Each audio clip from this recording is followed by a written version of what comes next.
বাসে বসে গেছি, এখন এখানে সোহরা যাবো।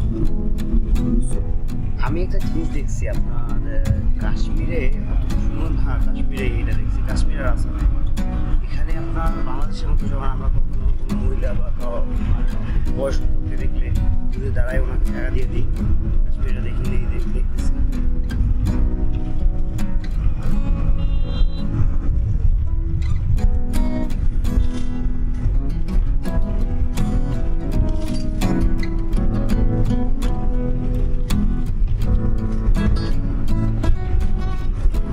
কাশ্মীরের বাড়িগুলো দেখছেন ভাই রে ভাই,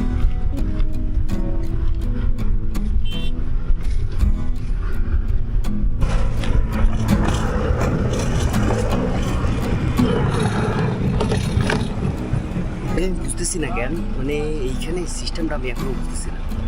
আপনার এইখানে কোনো মহিলাদের জন্য আলাদা জায়গা নেই, যেমন বাংলাদেশের ভিতরে আছে না যে আপনার 6টা সিট শুধু মহিলাদের জন্য, কিন্তু এইখানে তেমন সেরকম কোনো জায়গা নেই এইখানে।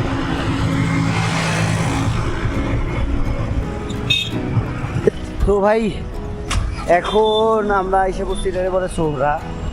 তো সোহরা থেকে আমি এখন যাবো হইতেছে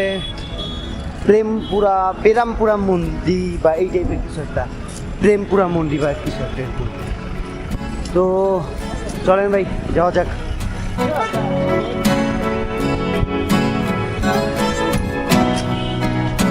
এই বাসটা যাইবে আরে পুরানা প্রেমপুরা ওই জায়গায় যাই।